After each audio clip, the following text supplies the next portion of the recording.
Hey there, and welcome to the Confident Woman Podcast. I'm your host, Rachel Brooks. Join me as I sit down and chat with co-hosts, friends, and carefully curated guests and talk about all the things that empower you to become your best and most confident self. So, let's get started. Have you ever looked around at your life and realized you just don't fit inside it the same way anymore? Even though nothing major happened in your life, you're just looking around and you're like, yep, this isn't what I want. This isn't what feels right anymore. Because when you take a full look at everything in your life now, it just doesn't feel the same. You don't feel the same, and it doesn't fit the same. You start noticing that some of the places where you used to belong don't feel the same anymore either.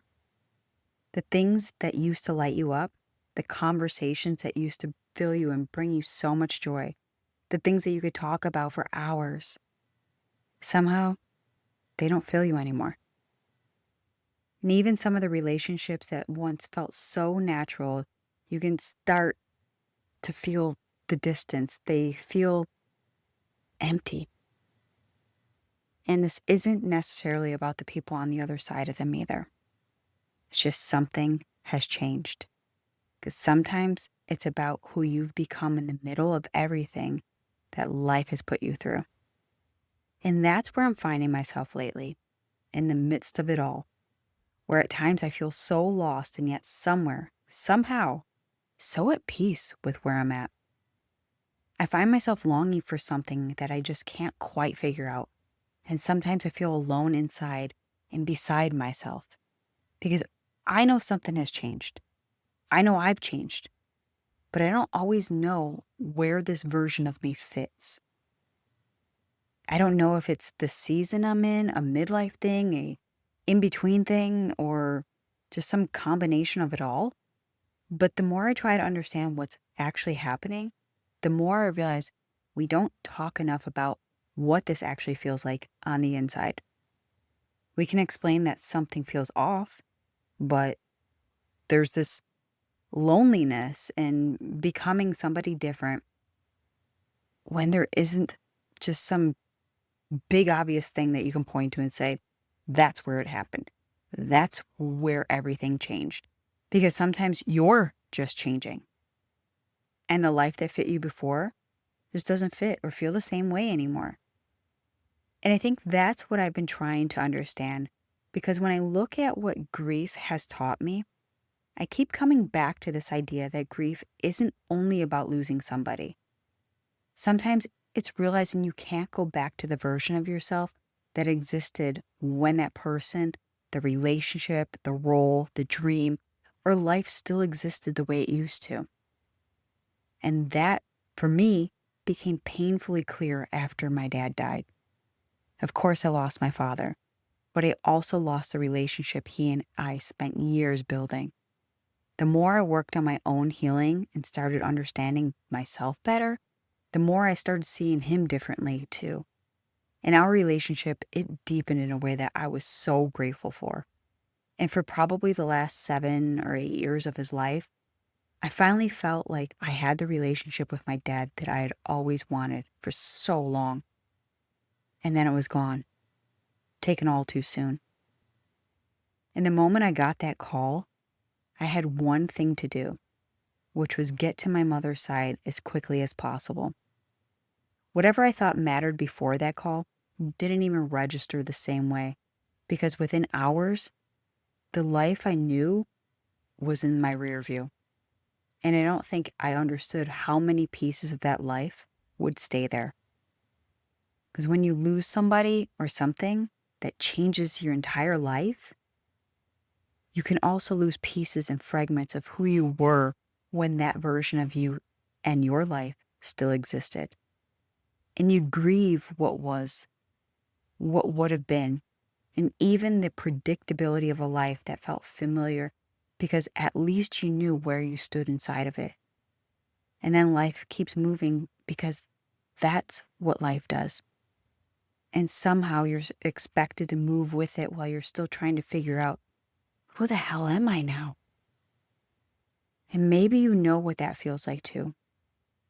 You're moving forward because you have to, but part of you still feels somewhere between what was and whatever comes next, watching and waiting for something to shift so you could finally understand where you're supposed to go from here. And one of the strangest things about this season for me is that I feel like I know who I am more than I probably ever have, but I don't know what I do anymore. And those are two completely different things. For years, I was building businesses, creating, writing, speaking, leading, building community, and working towards this huge, audacious vision that I could see so clearly. Those ideas were in my journals for years and years because they gave me passion, purpose, and direction.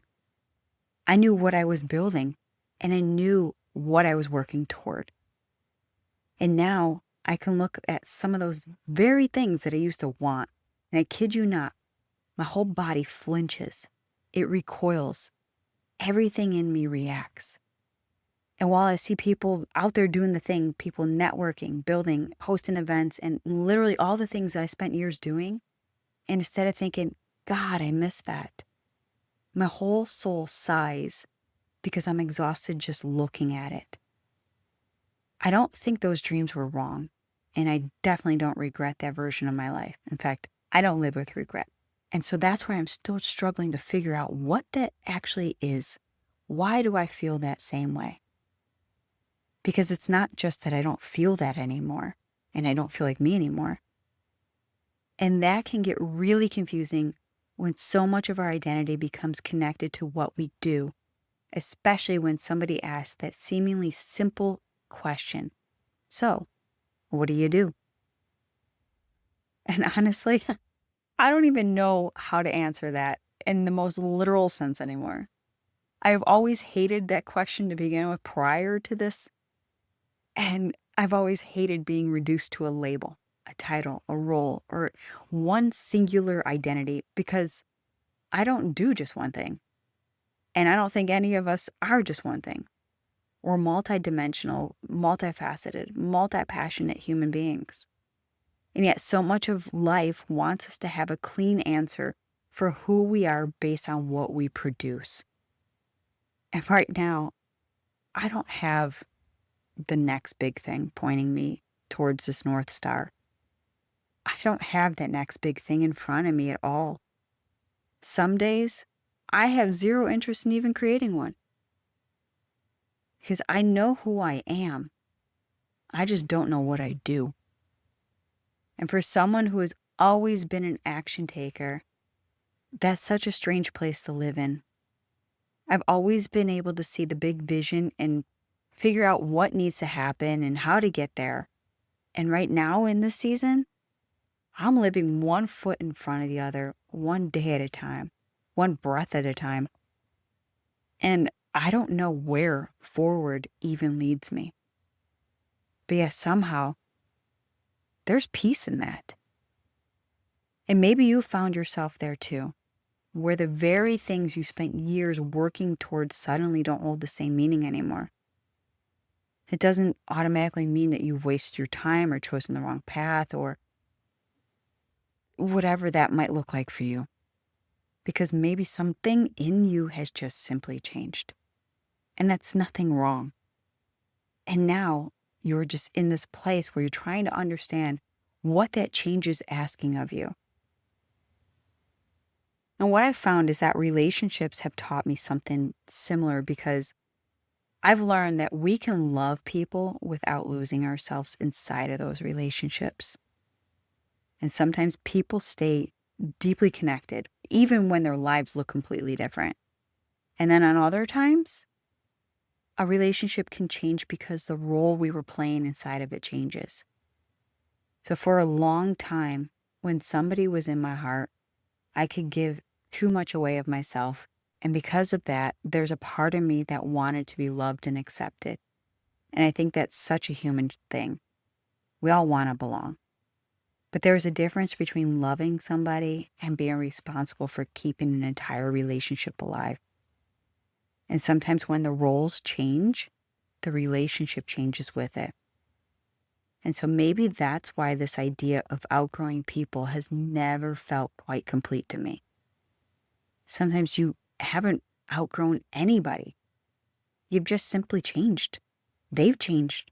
The relationship has changed. Or the version of you who once existed inside that relationship isn't there anymore. And that can leave a hole, a gap, a longing for what once was.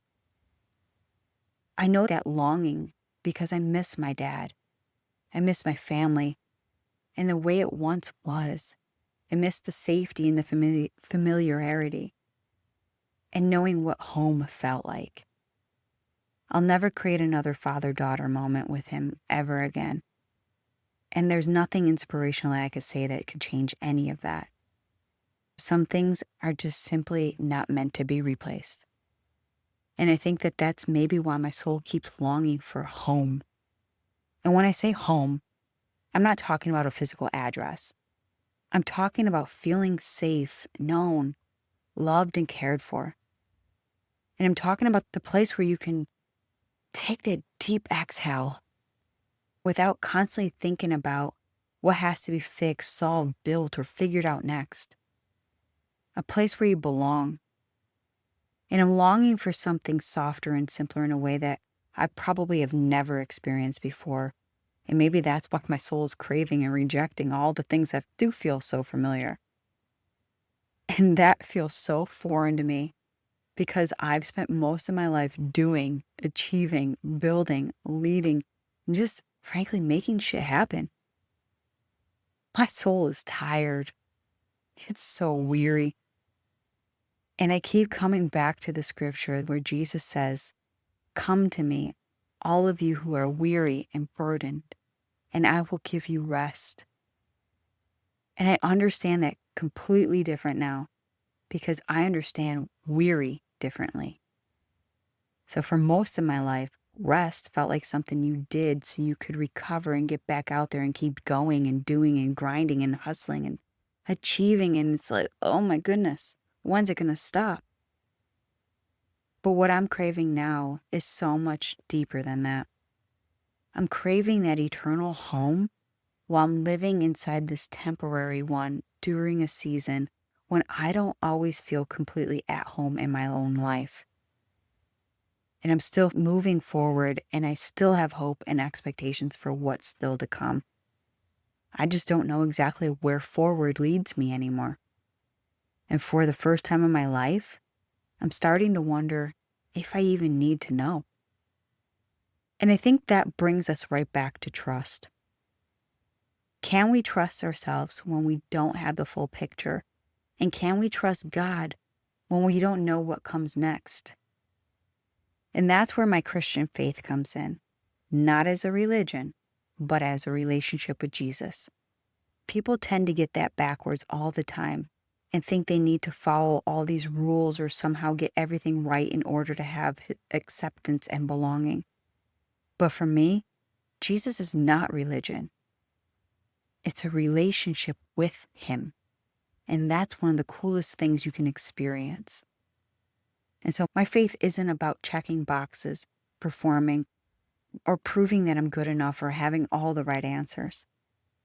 It's knowing that when everything around me feels shaky, unstable, or completely flipped upside down, I still have a foundation that doesn't depend on my own circumstances staying the same.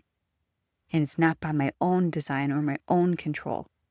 And it doesn't depend on me doing anything to earn it. That's also part of the legacy that my father left behind and entrusted in me. Somewhere along the way, I picked that up. And through everything that has happened, it has become an even deeper part of who I am. Not what I do, who I am. And maybe that's something for you to sit with too. If you're somewhere in this in-between right now, what if you don't have to know exactly what the next chapter looks like before you can start getting honest about the one you're living now?